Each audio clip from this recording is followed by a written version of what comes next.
Because every time when it snow and it's freezing in they will look at it in terms of market. They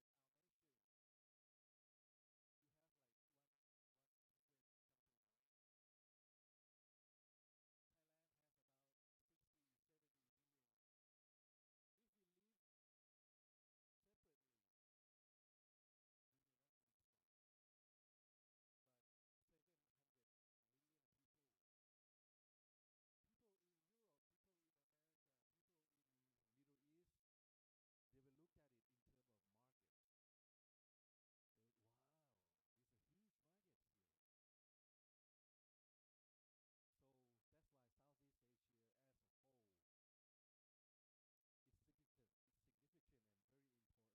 whole is significant and very important in terms of not only economy but politics as well. Okay. So that's it. The background of Southeast Asia that I like to just talk to you about, and we will come back later on to this topic again in the end. Now I would like to move on to our next story, which is, whoa,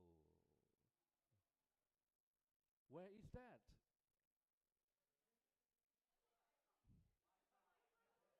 Wi-Fi, technology, internet cable, what else? Wow. People in the shadow. AI.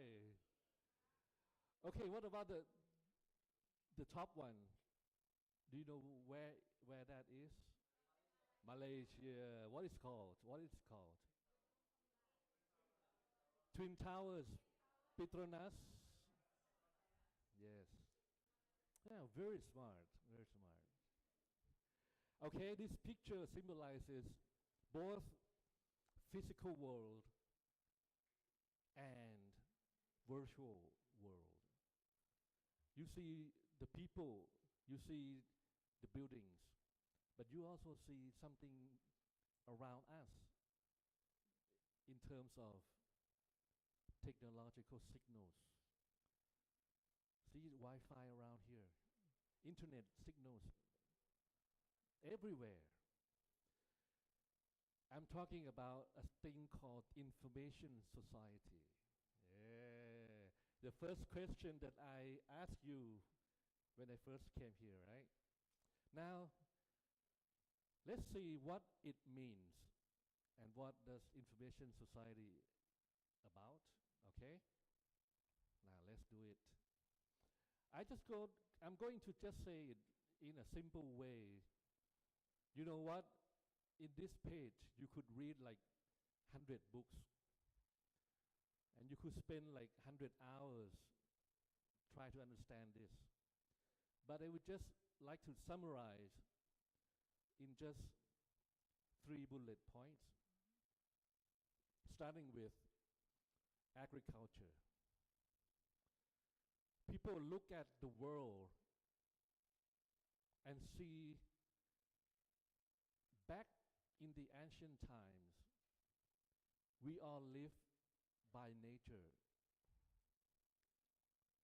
So everything in our life has been all about nature. So that's why we think about supernatural thing, and we thought about why the rain, why the fire, everything has some, deva or, some superhero in the nature, right? Including our daily lives and the wealth that we make. Just use your imagination. Thousands of years.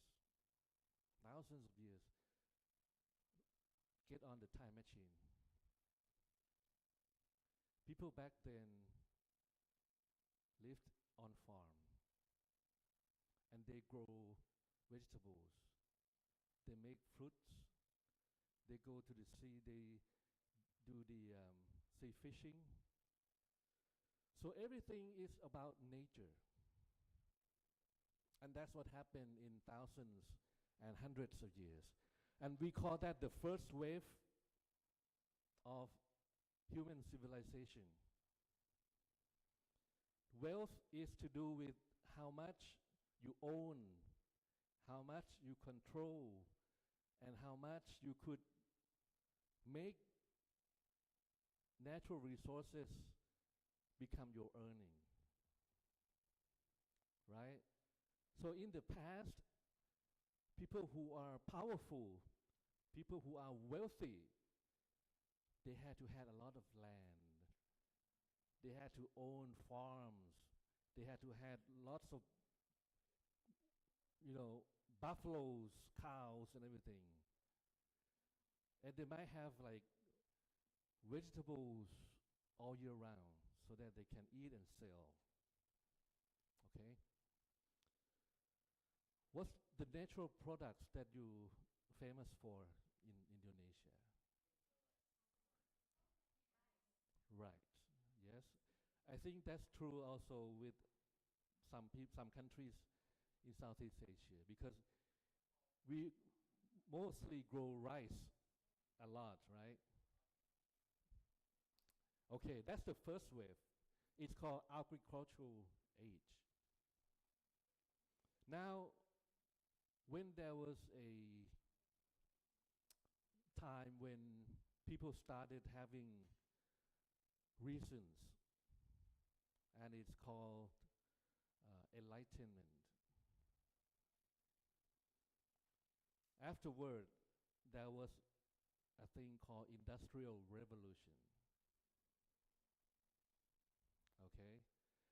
So that was a point in time of our history that we entered the second industrial age, because people started having rational thinking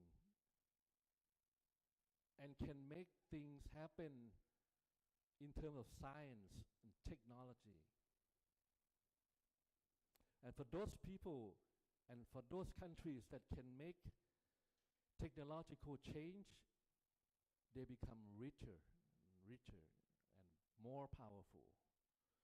So that's why in the industrial age, you see countries that are being imperialist and colonialist, because they are more advanced in terms of science and technology. And that's what we had for the past 200 and 300 years ago, with the rising of machine and lots of factories making cars, making all the equipments, everything that can make our life convenient. That's the industrial age. Okay?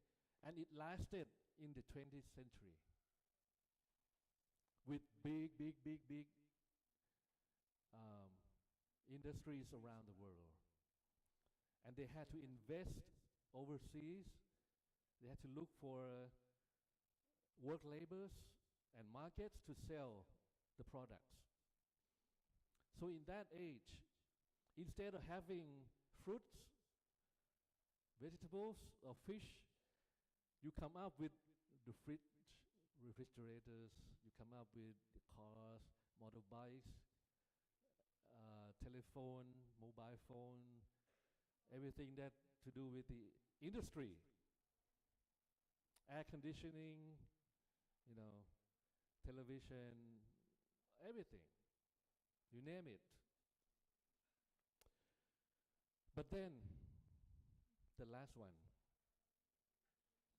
it happened in the late 20th century.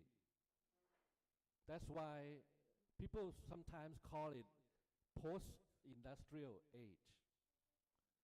Post-industrial age, because that's when, instead of using tools and equipment, not only that, we are more interested in what we communicate. It's not like I use my telephone for telephoning, but it's the matter of what I read, and what I know, what I see, and what I send through the telephone. So that's why information age or information society happened sometimes after the World War II, especially the late 20th century, when we had the booming of media, entertainment, news industries, and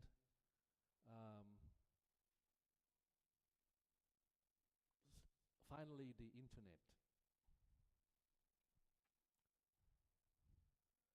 which brings us to the current information society or information age, when we rely on information and data to study, to learn, to work.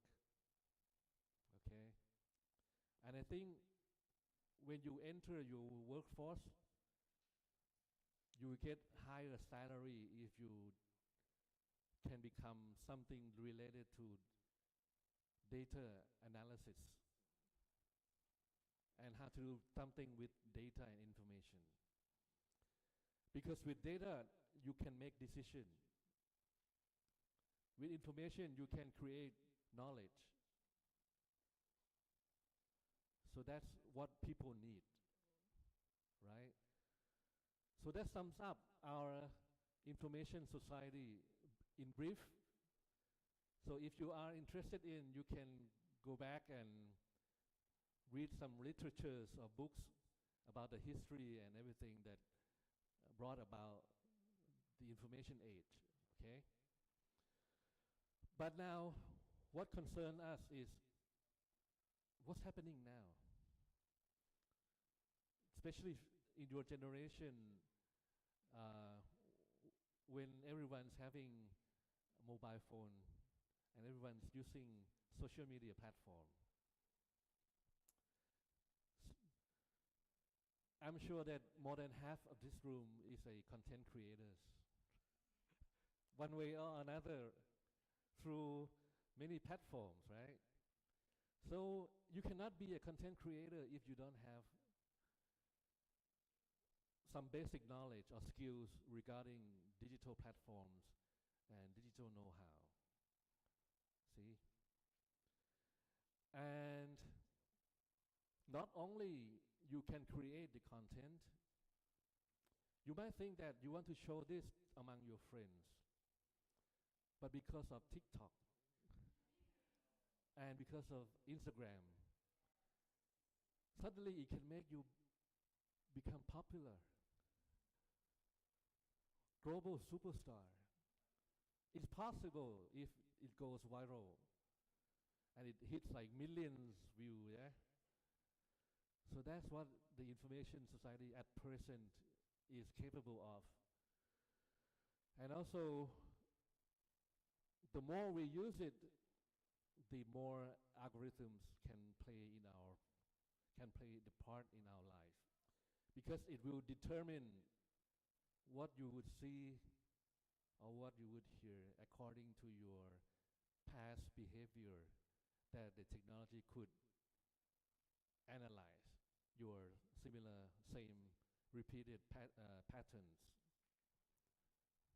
So that's the future that we are in. Already, it's happening now, and it's going to go on like this until hundreds of years. We're gonna live with technology. So that's what I like to make my points about information society. Just remember, I want to recap that it's happening in the late 20th century sometimes, 60s, 70s, 80s. And then after that, it's history, because once you enter 21st century, everything is internet. Everything is to do with data information through your device and equipment, and it's all about data and information. Okay, now let's move to the topic called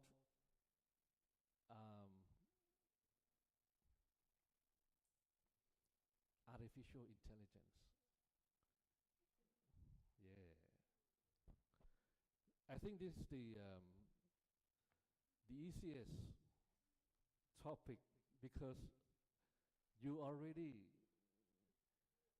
use it and you put yourself into this technology already. But just to go over it in brief, it's about machine learning.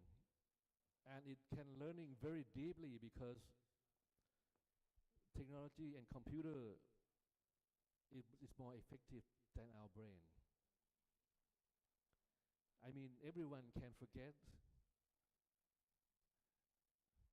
but computer doesn't.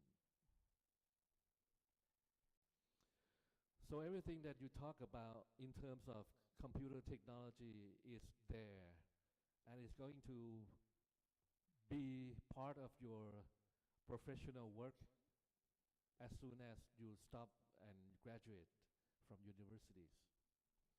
So be prepared, yes? Your job transformation, your skills that the market and workforce need, anything to do with AI, you still have time to learn and practice, okay? But make sure that once you start working, you are ready. You are ready to go along in this new challenging time. It's going to involve so many professions and things around us, including healthcare, finance, retail, transportation, and especially my field, entertainment. So anybody who studied communication understands that, knows how AI can be meaningful and crucial for us, okay? But the good thing and the good news is AI can be so much useful and helpful for us as human beings. As I said, we all have weakness. At least we cannot remember everything 100%. Okay? As the time goes by, you forgot this and that. But because of the AI, it keeps everything. If you record it, if you put it in the memory. On top of that, what is a lot better is they can predict something based on the past collection. So anything you click, everything you look through your website, your social media, it projects back to you in terms of recommendation. And that's good for our work because you don't know what the future is. Nobody knows. But you could guess with certainty because what they call the predictive machine, that's what AI can do. Okay? Or if you work in any industry that needs to know what's happening around us, at least you know the trend. You look at the X, Twitter, you look at the Google, and you know what's been talking about, right? You can target directly to your specific market or target audience. So if you are to do with the business or marketing, you don't have to waste your budget anymore. Unlike, in the past, when you do the commercials, on mass media, and you don't know who watch it, who read it, and who's going to see it. But the direct target of AI can make your at least commercial activities more effective based on characteristics of your consumers or your customers. Okay. Now, if you are into something like arts and entertainment, AI can make you become a good producer because you have help from the machine that you can compose a song, you can produce a film, a short film, even of yourself, by just put together your stock shots and your clips. It can become a good collection of remix, with sight and sound, everything. So that's how it can be wonderful in a way, because it's never happened in my generation. We have to use our brain and our imagination to think about what to do. But at least the machine could have the probability for you, and you just use your own decision to make it happen, right? And also, because of the algorithm, the machine could determine and choose, and because of the popularity, it can make things that becoming like you search and it comes up with the answer. So it determines what the content can be consumed, read and seen, right? So that's a good thing about artificial intelligence. Okay? I think you know more about it by using it every day. But if you want to be an expert, you might need to study more in some areas. If you want to explore it more in terms of sociological impact, that's another lesson that you might need to study and learn and analyze. But in short, I think it's here, it's now with you, and you are using it every day. Okay? But the point is, we should use it with our own intelligence. Okay? Now I come next to the topic called creative industries. Wow. When you see the word industry, it used to signify something that you work as labor. Like you create buildings, you construct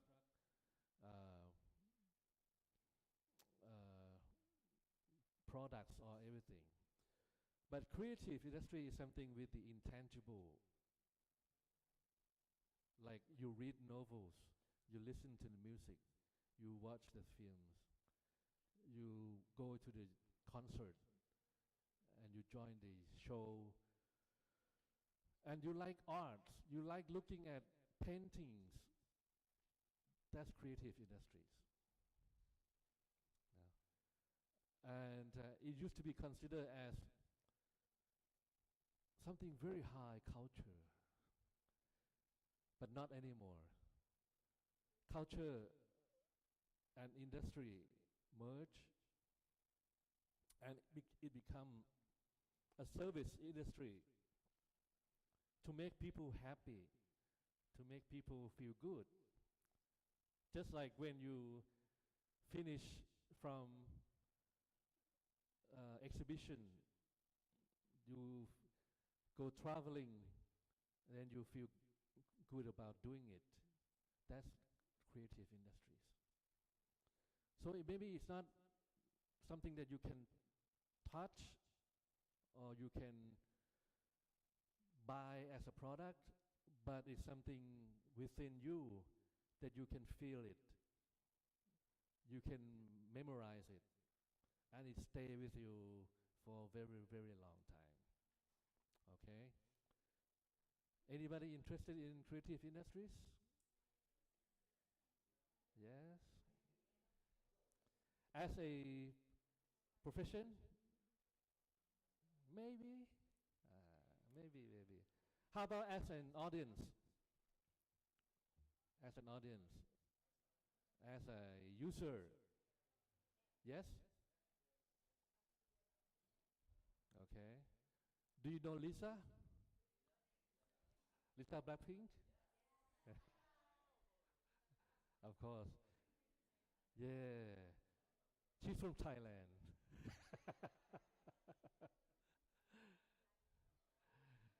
And she's just been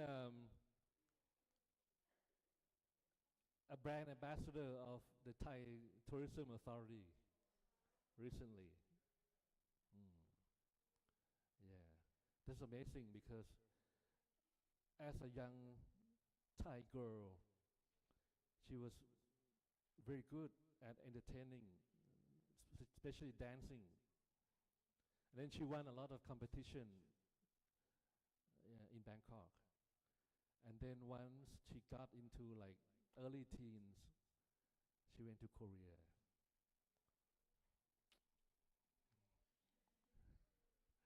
Yes. Okay.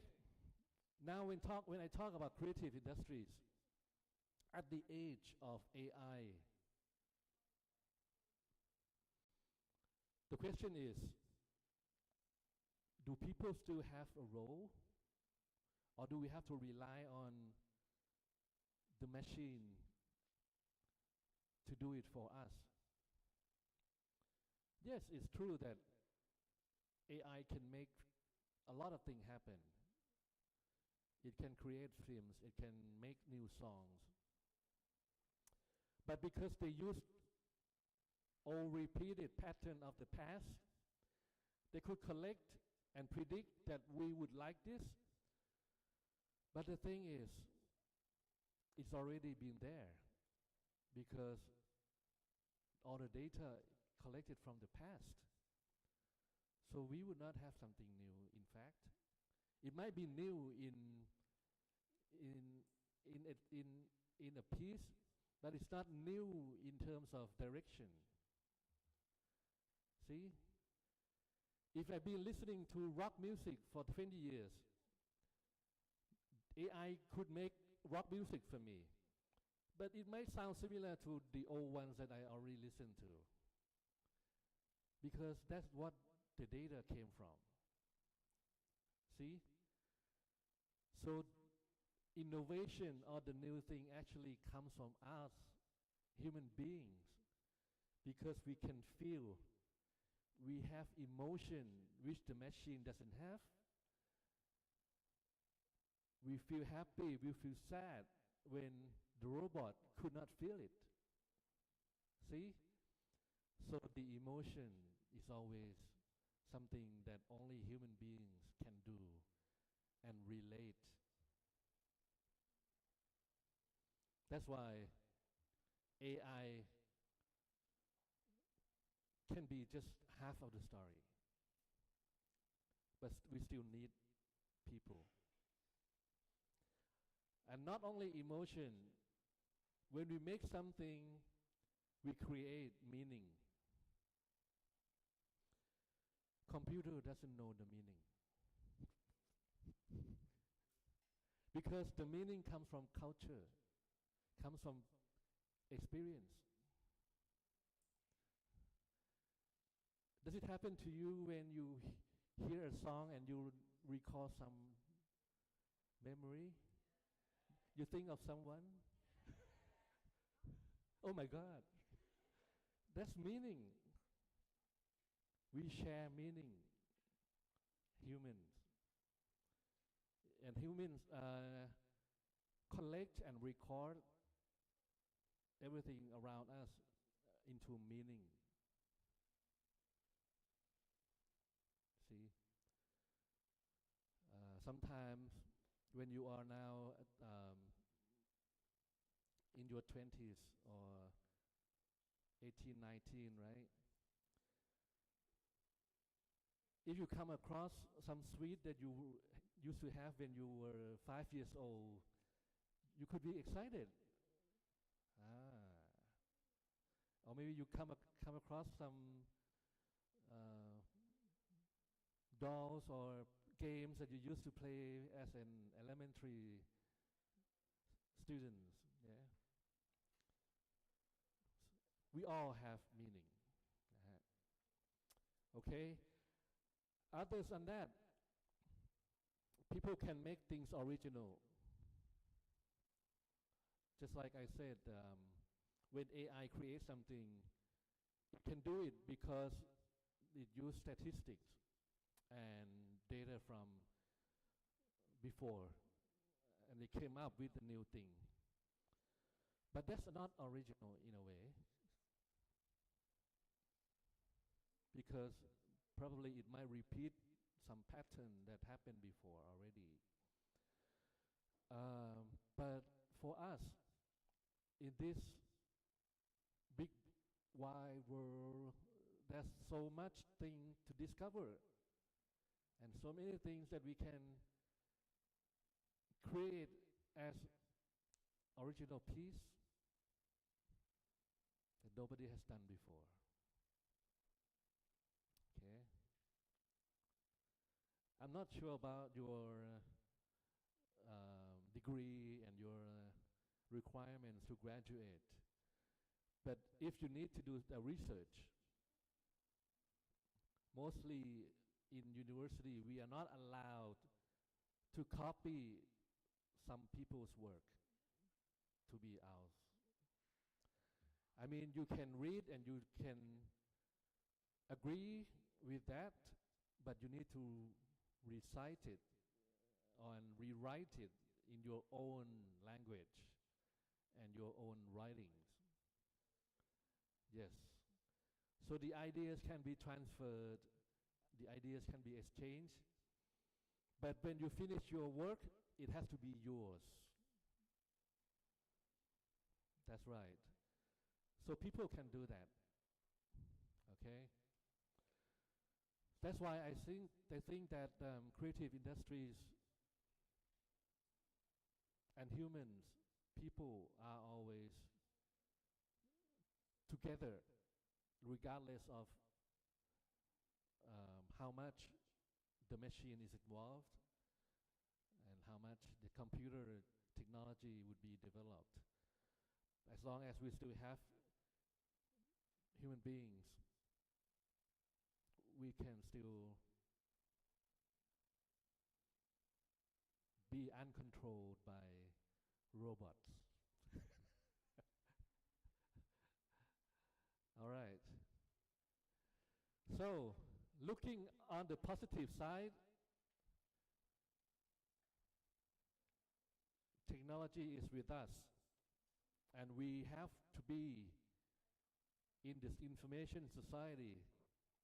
So why not learn and be prosperous with this equipment, with this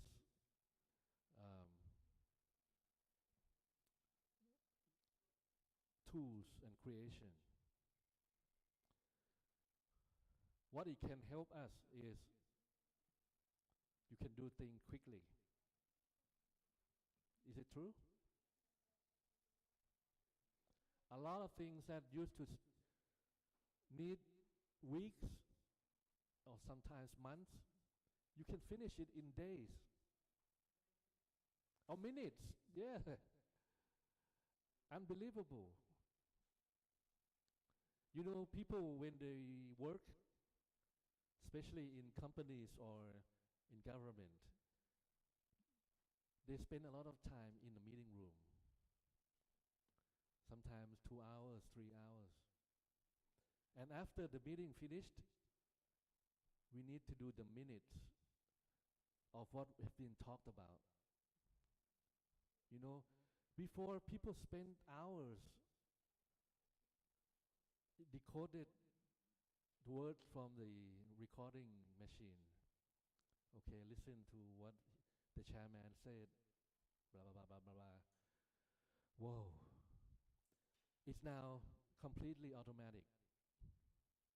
Within minutes of the meeting, you can have everything written because of AI, translation. Another good thing is we are in Southeast Asia. In terms of competition, it's true that we may not be competing with other European or American counterparts, but because of technology, it makes us equal. And that means barriers to entry disappears. Have you heard of the word flat world? Flat world. Flat world. Yes? That's the idea. Why? The physical world is round, okay? And if it's daylight here, it's nighttime at the opposite side of the world. But because of technology, it's become flat world, meaning that no matter how different days and nights, 24 hours is the same. If you get on the internet, everything is equal. You are equal with people in America, people in Netherlands, people in Japan. Equal because of the internet.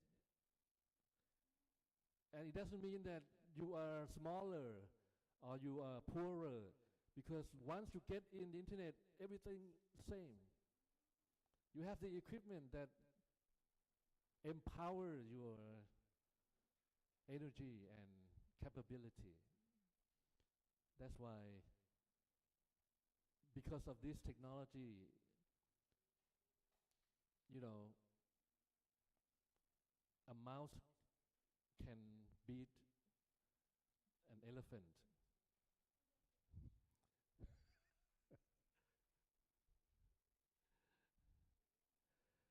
Many jobs could be lost. Yes, it's true. And you might find yourself that something you might wish you want to do, but for some reason it's gone already. Yeah, it's true, because some work or some kind of job that doesn't need much thinking, creativity, it just needs same pattern.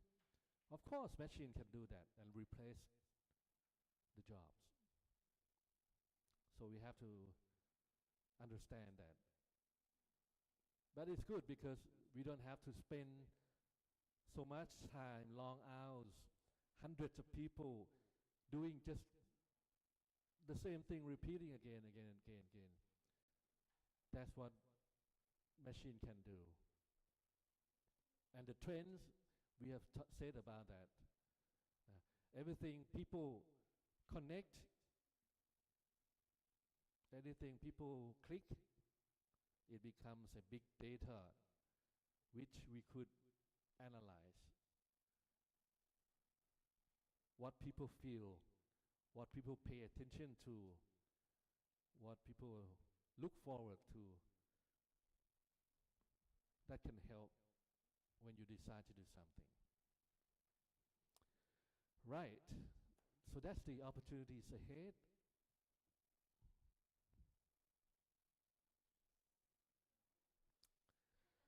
Wow. Yeah. Cannot cannot go on without mentioning this because, yeah, a lot of good things happen, a lot of positive um, things around us, but just be sure that you are aware of this, because otherwise, yeah, we will see a competition between human and robot. And sometimes we could easily fail if we're not aware and we're not up to what it's like. Okay? So the copyright, it just relates to originality and authenticity that the machine can have, but you need to use your mind and imagination to create something. And that when you can get away from, the job opportunity that would be at risk because of the coming of AI. All right. Now that brings me back to our first topic, which I started with information society, with AI, with creative industries. I would like to conclude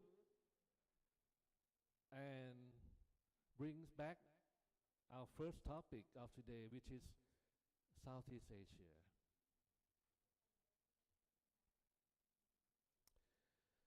At the moment,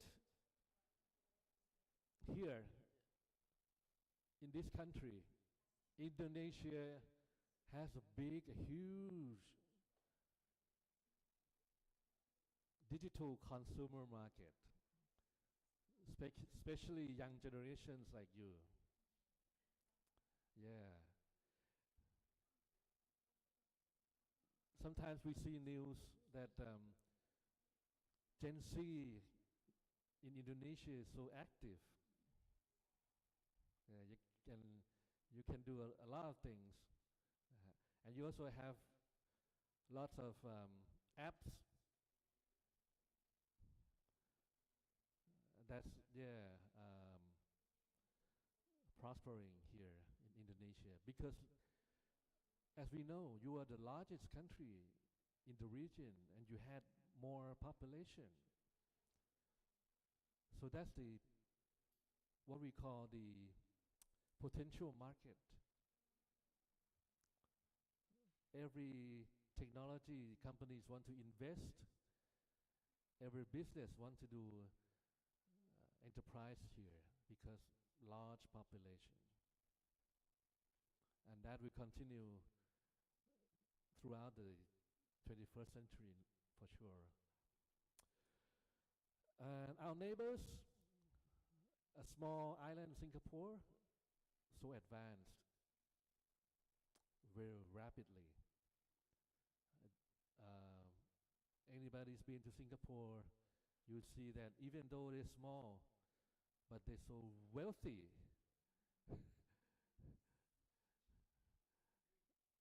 Very much. So in terms of finance, in terms of technology, Singapore is very, very well advanced. Vietnam is another newcomer who's,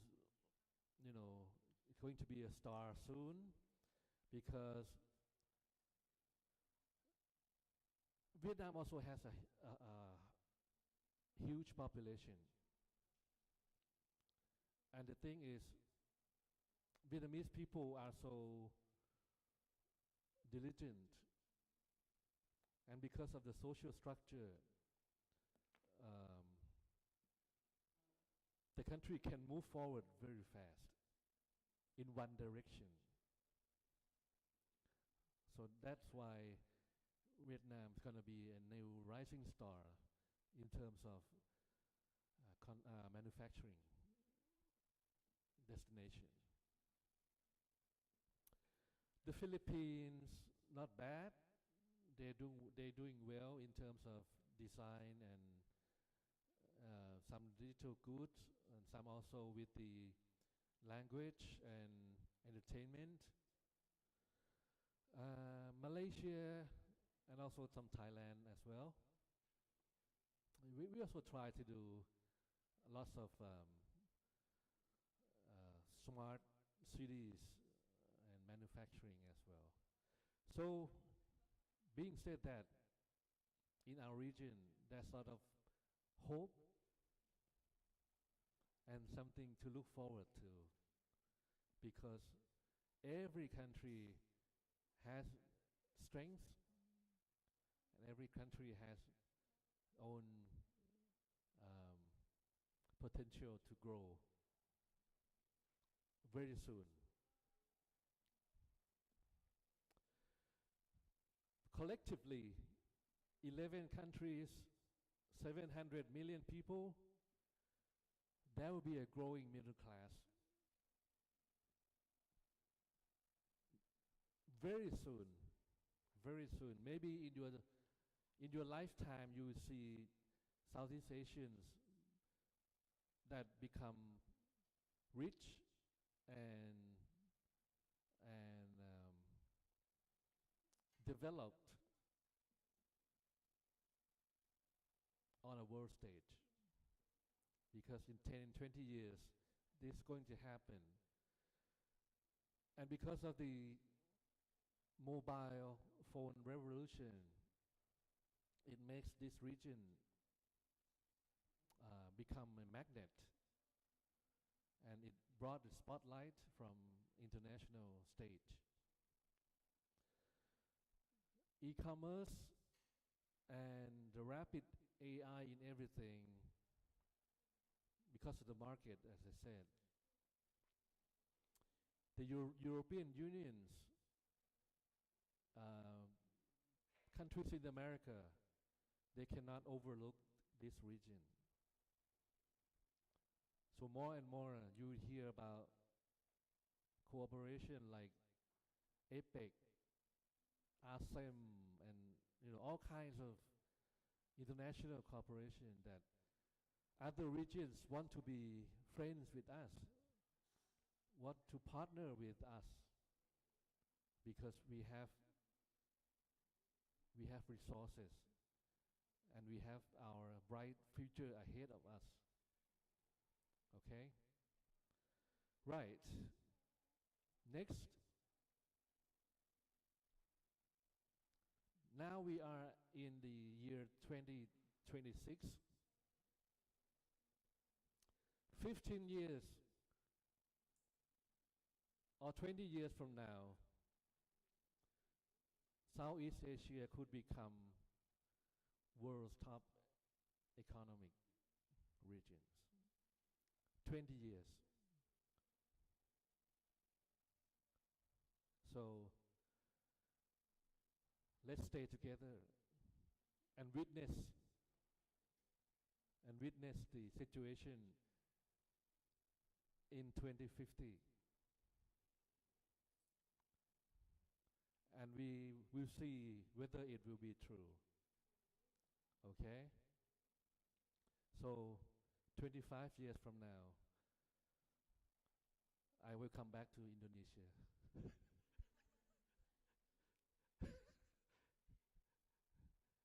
And see whether or not this forecast will be realized. We could be a developed, stable, strong countries with what they call digital hybrid economy, combining industrial and post-industrial service industries together. That's possible. Something to be aware and some warning. Okay, we can have hope.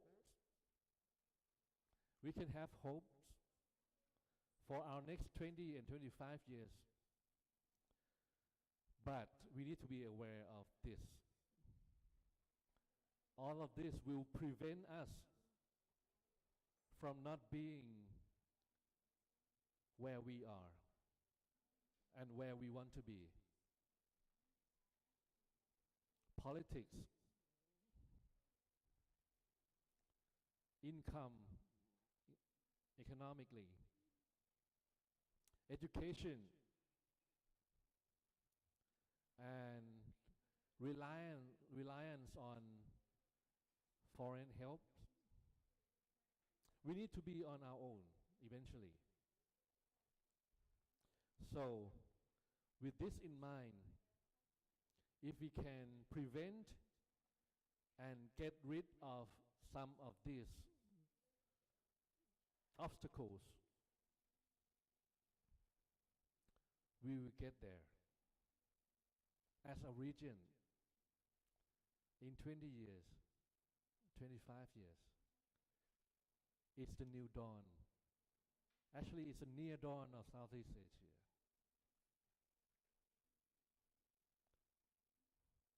But we have to be aware of this risk. Okay? You also have a part to play, because you're going to graduate soon, in few years. So all of you, please help make good politics, make good economy to your community,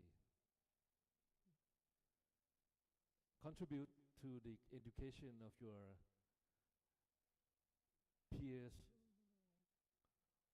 and your country fellows,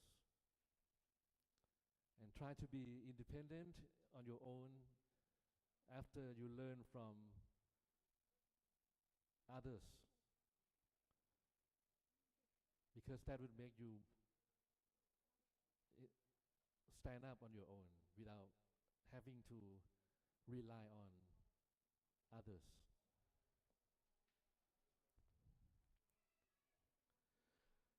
All right, coming from Thailand, I have to finish this session by sharing with you some of the lessons that happened in Thailand. I mean, so many good things happen in my country, and I hope that the country is going in the right direction and become better.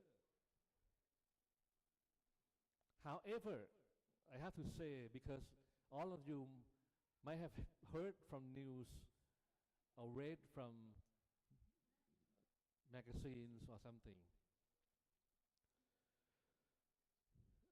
In Thailand, the politics is so bad and it's unstable. 20 years we had 2 coup d'etats. And the government kept changing.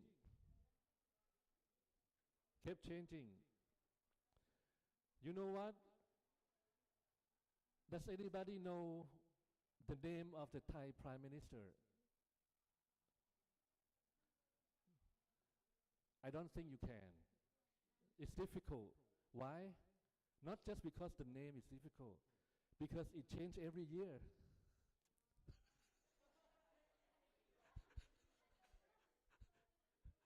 You see, you might have heard on the news, okay? The Prime Minister now, the current one, is called Mr. Anutin Chanvirakul. You might have seen it on news, right? But last year, my Prime Minister was Miss Paetongtarn Shinawatra.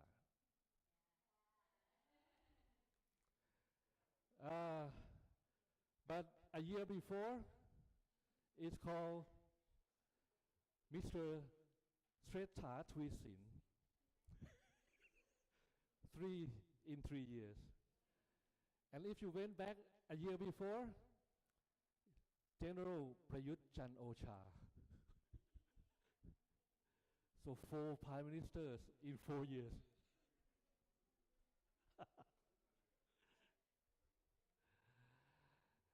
Well, that's the instability. I mean, whether or not you might be with one or the other.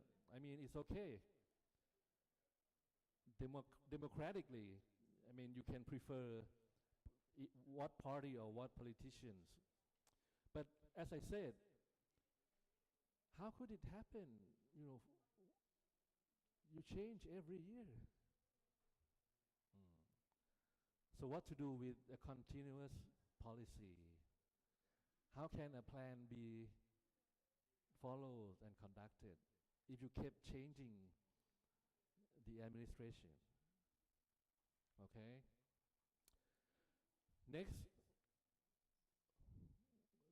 another key important factor in Thailand is the differences between generation and regions in Thailand. So that's another huge issue. All right, so that's all I want to share with you. Story from Thailand. But I would like to conclude and finish with the possibility and a high hope that in our region, which is, can I go back to the last one? Yes. We are Southeast Asian, right? But don't forget that we also surrounded by other Asian countries. Specifically, we have India, which is the #1 populous country in the world now. And we also have China, the second largest population. Wow. See, Asia is so big now. And we are Southeast Asia, inside Asia. Man, wow, that's huge resources. And I hope that in our region, we can be so far ahead in the future because of our setting, our natural geographical setting, our natural resources, our technological advancement, and our own creativity and our cultural, ancient, traditional heritage. My hope is with you all. Thank you. Wow. Okay. Thank you, Prof. You may have a seat while we will have a Q&A session for the students may ask maybe one of the most interesting points that really stood out is how Prof. Asawin captured and highlighted the different trends in the use of AI in different countries in Southeast Asia. I think it's very interesting as, we have to agree that in our country, the algorithm in our, specifically in social media, can shape our decision making, Prof. Like, maybe I can throw the point. Di sini siapa yang kalau beli sesuatu itu terpengaruh dari FYP-nya? So most of the students before purchasing goods, it can be influenced by whatever that showed in their FYP. That's very that's how powerful our social media, especially in we call it as social media commerce phenomenon. So yeah, that's how that's highlight your point about our strength in our country. So yeah, anyone may throw a question. Two here. Prof, Yes. MC boleh bantu? Neighbor. Okay, one, yes.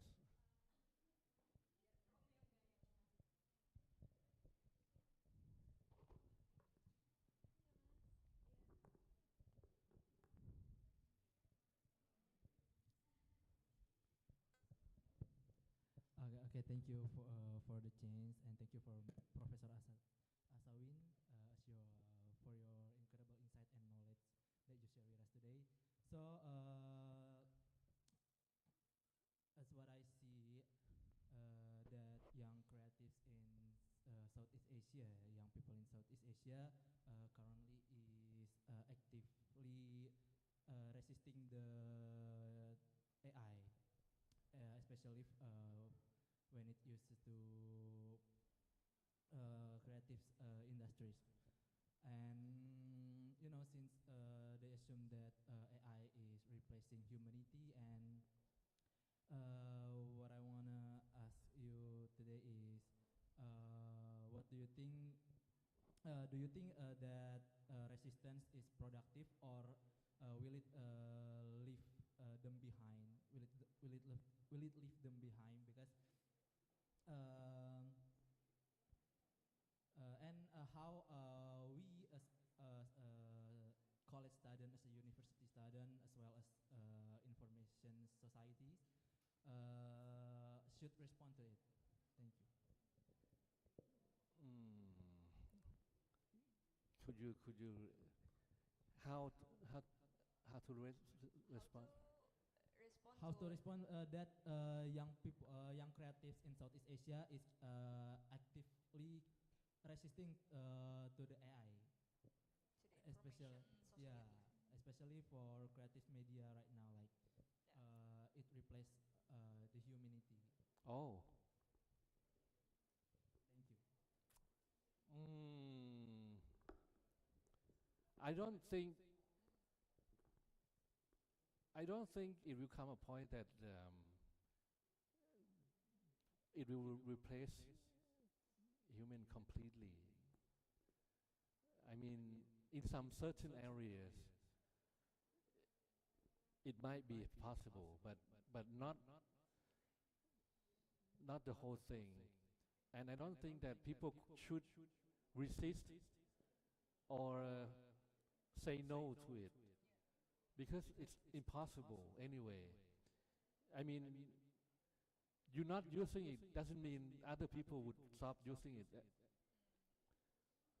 because it's already there. So I don't think, and I don't agree if people to be against it. I mean, it's not, number one, it's not possible, and number two, it's not a good choice to do it. I mean, yeah. Since there's a lot of opportunity, we can collaborate with the AI itself. Yes, you know, I think it reminds me of what happened in the past. You might have heard that in some countries there would be a group of people or community that reject outside influence, and they maintain, or they keep something inside to just among members of the community.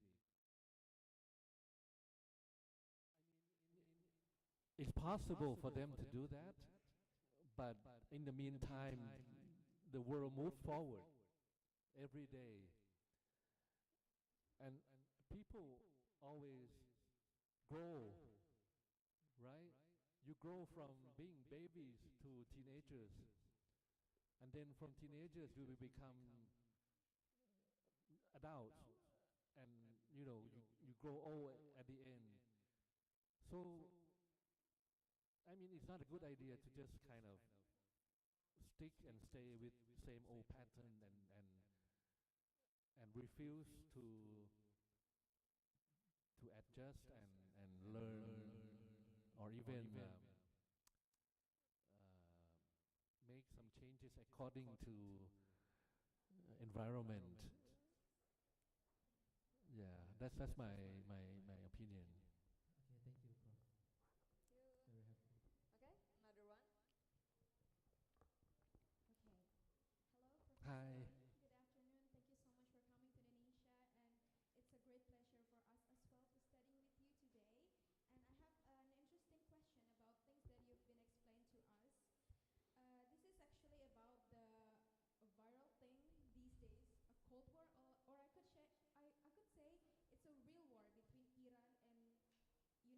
Mm. right? Things that I want to ask to you is what kind of impact that can be happen to these information society, especially the creative industries, because the creative industries is also connected to the economy. So, what are your opinion about this? Especially to you, to us as a young generation that should be in a creative industries as well. Thank you so much. So the question is The question is how we handle maybe the the conflict. the conflict. Yeah. Oh. The news sometimes over information, and maybe we find it difficult to find the facts. Oh, I see. Yeah. So before it goes really bad, Okay. what we can. Okay. All right. Number one, information society means that information is everywhere. So what we can expect is the overflow of information. You see, it's unlike in situation where you have no information, and that's a completely different.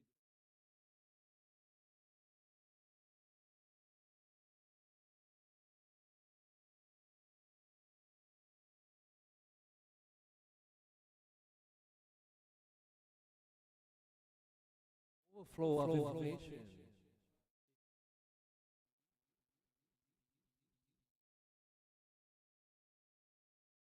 It's up to you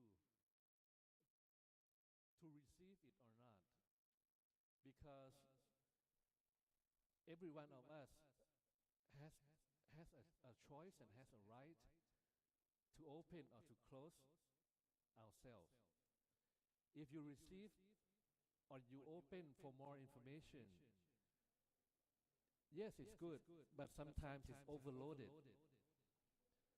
And once you've been overloaded with information, what would happen is that you will get depressed because you sing along with the stories that you've been hearing.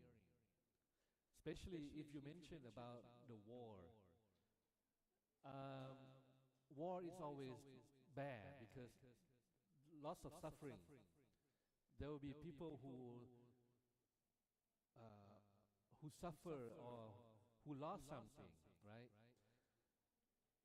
If you know the news and you learn the story just to keep in touch with what's going on, that's okay, that's fine.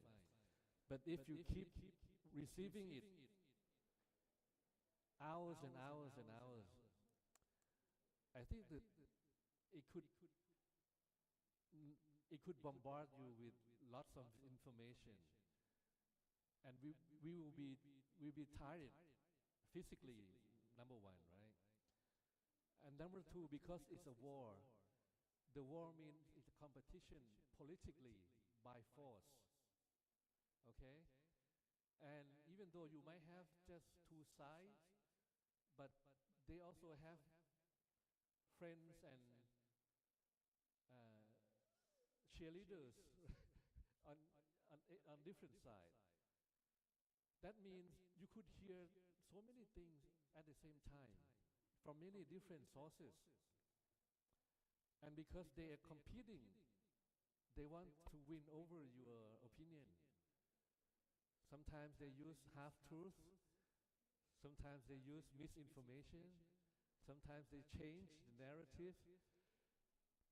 We are a receiver, and if we are not aware of that, and if you're not strong enough, the overload of information will be too much for us. And the different opinions and every strong messages, strong languages, we will be terrified and we will be motivated by some of them, because emotionally that's what the propaganda and the information would do to you at the end. So just be literate in terms of receiving news and information. That's all.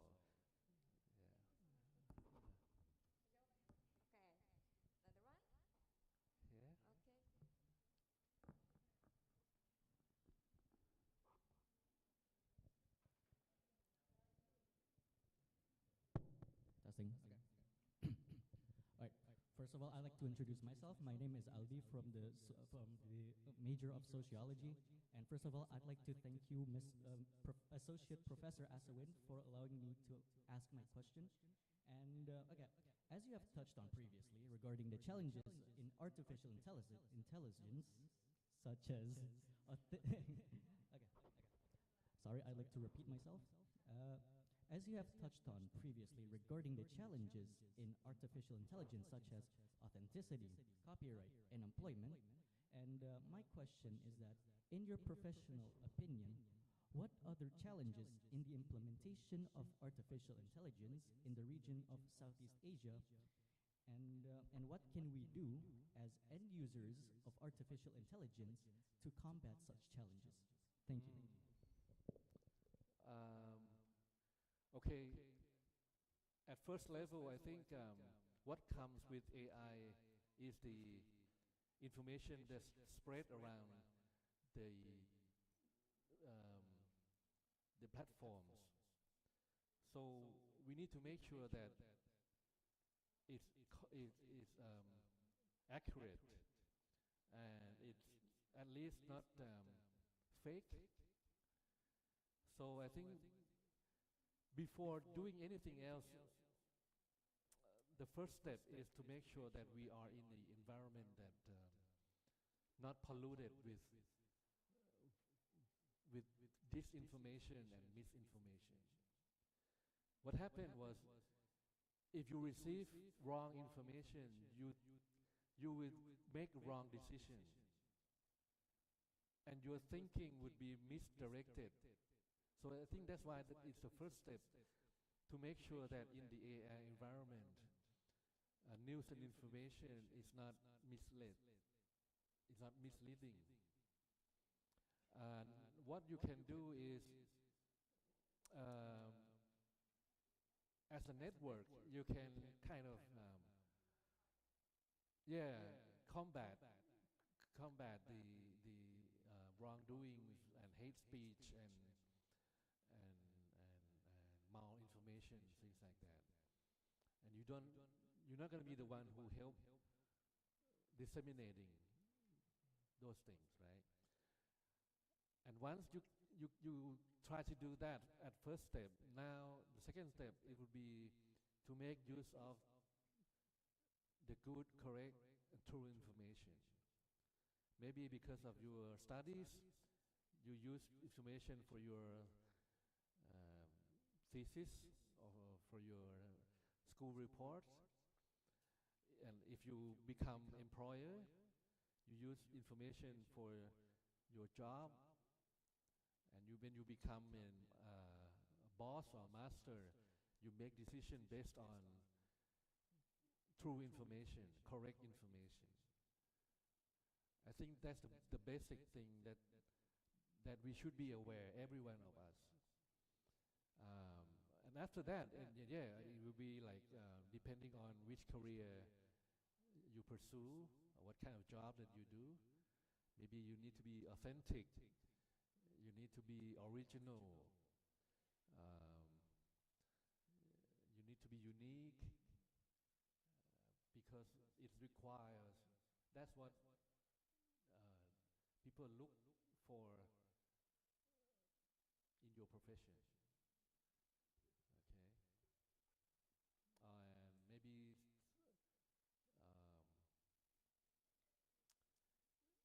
it's good. It's okay to have AI and machine work and do something for us.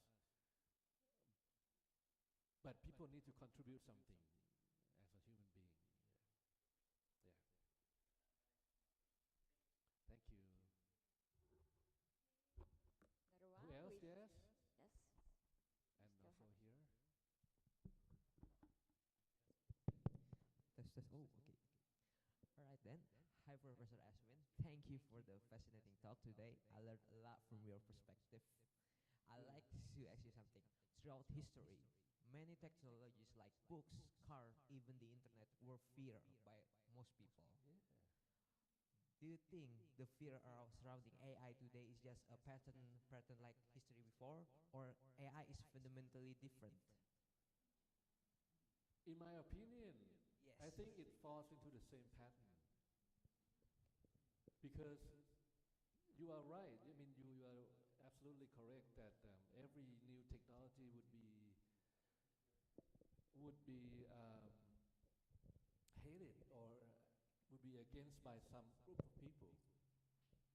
In fact, there's a lot of films that made according to this phenomenon.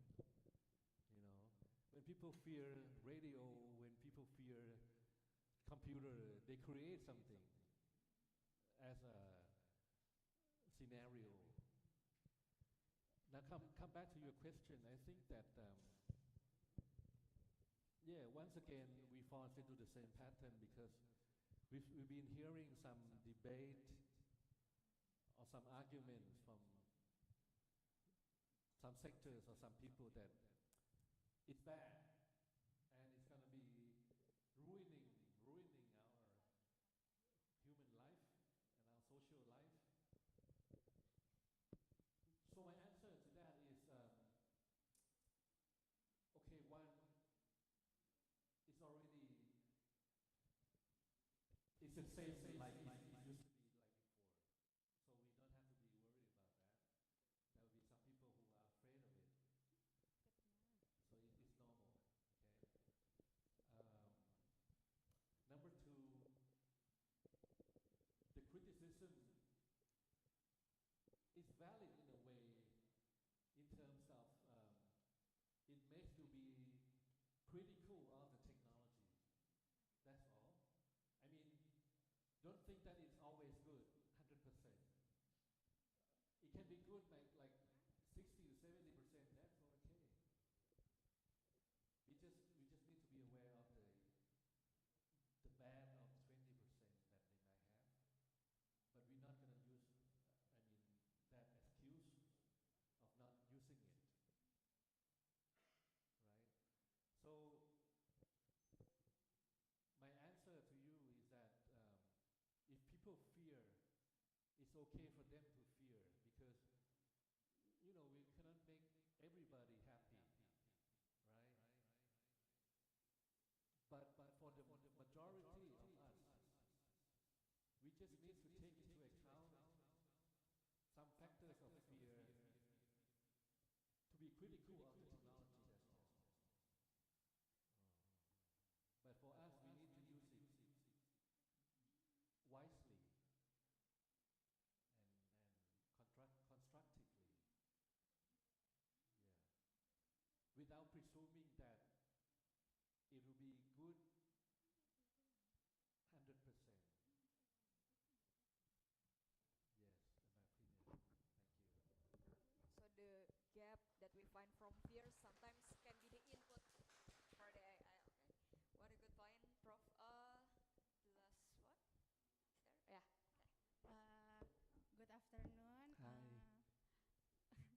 Before that, I would like to introduce myself, maybe in Thailand. สวัสดีค่ะฉันชื่อยัสมินนะคะ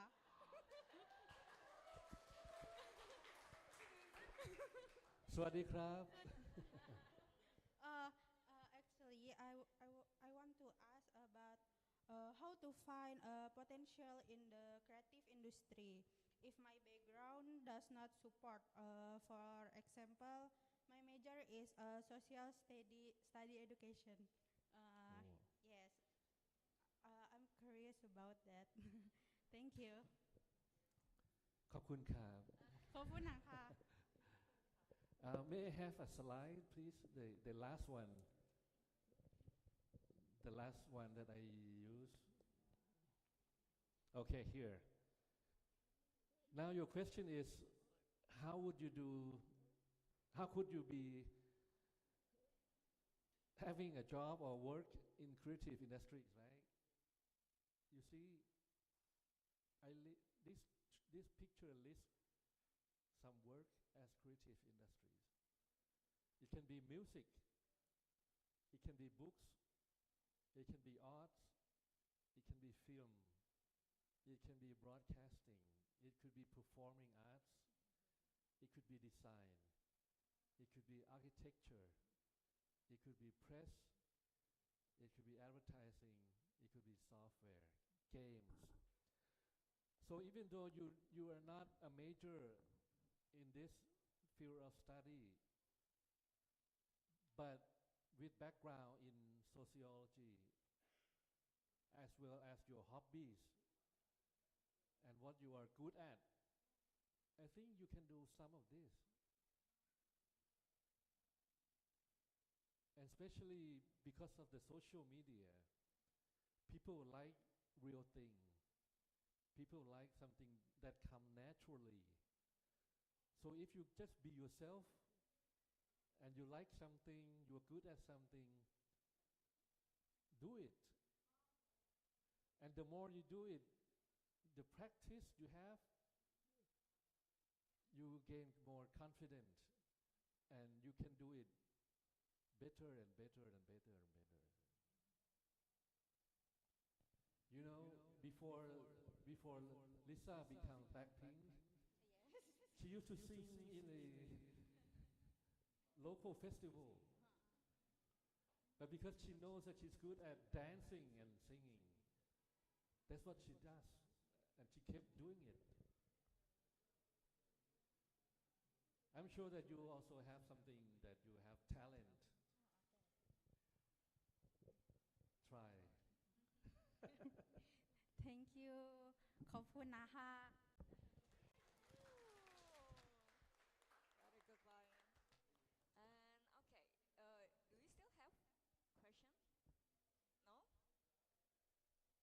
Okay, that's enough, yeah. Okay, so before we officially end today's session, maybe we're moving forward to brief the assignment, Prof.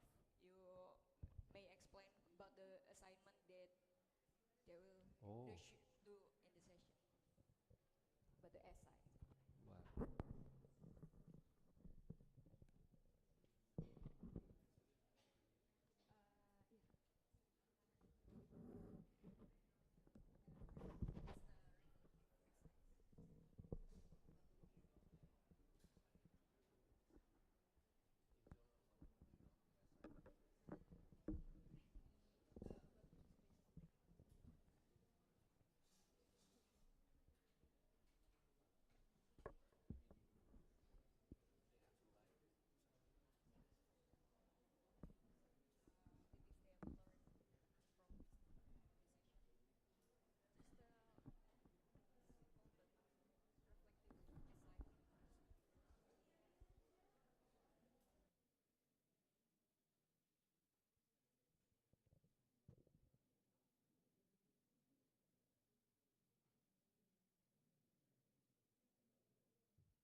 Okay, guys. Now comes the exciting part. Well, my assignment to you, I have 2 questions for you to answer. Semangat guys, semangat. Based on what we have discussed. The first one is, what do you think will happen in the year 2050 in Southeast Asia?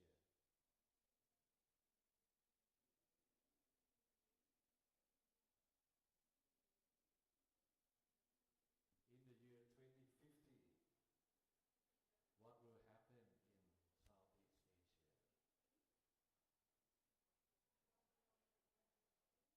Based on what we have discussed,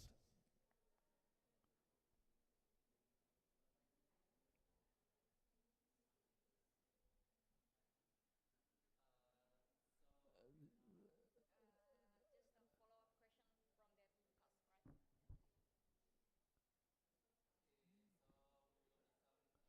he wants to answer it now. Oh, you allow him to How do you? answer directly? The, yeah. You need to answer later. Not not today, now. guys. It's just you guys will write into the SI from the question that.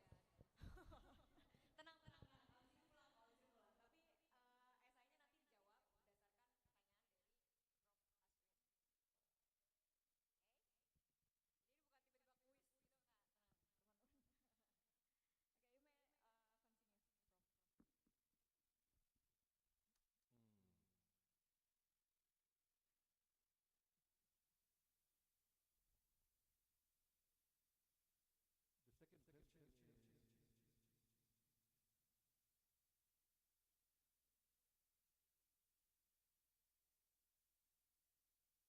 Oke? Jadi ini bukan tiba-tiba kuis gitu, nggak. Tenang, teman-teman. Oke, you may continue, Prof. Hmm. The second question is, if possible, how would you like Indonesia you can wish that. How would Indonesia be prosperous by usage of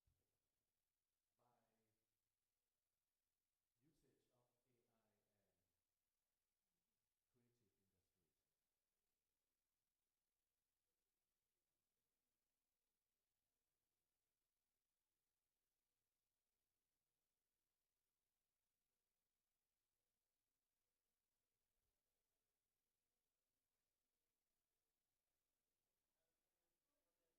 and creative industries?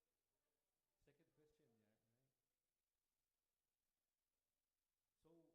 yeah, right? So today we talk about the technology, the artificial intelligence, right? And we also mentioned something about creative industries. So both of these, in your opinion, how would Indonesia be successful because of these factors? How? How will AI and creative industries help Indonesia?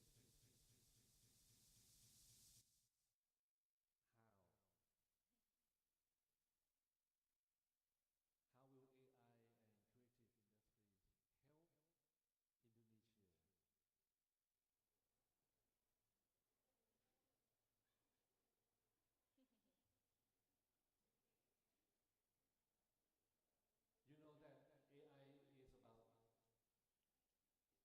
Automated. But you also learned today that creative industry is about art and culture. So how these two things would benefit Indonesia? That's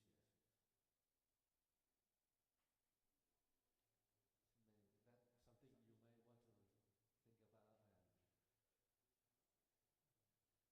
you might want to think about and give answers back.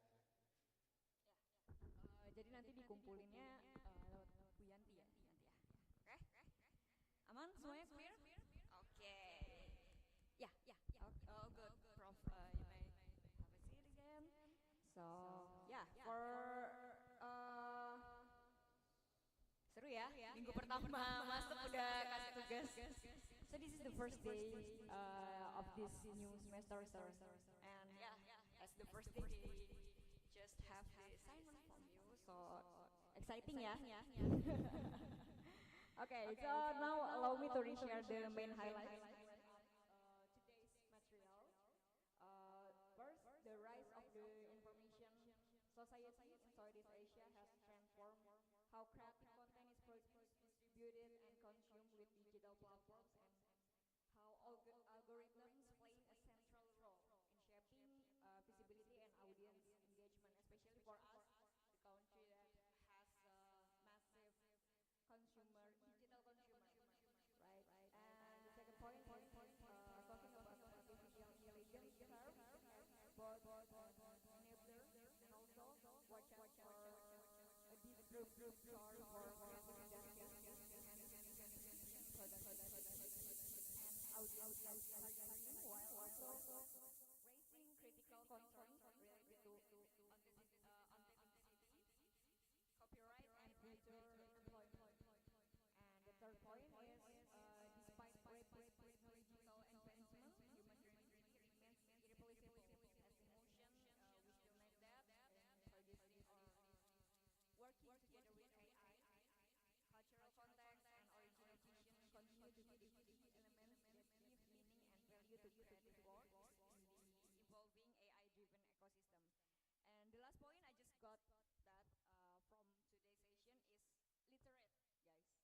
forget to keep literating yourself. It's such an important skill you need to maintain to handle the bad effect of information society. So yeah, that's all for today's session, guys. Give a warm applause for all of us for today.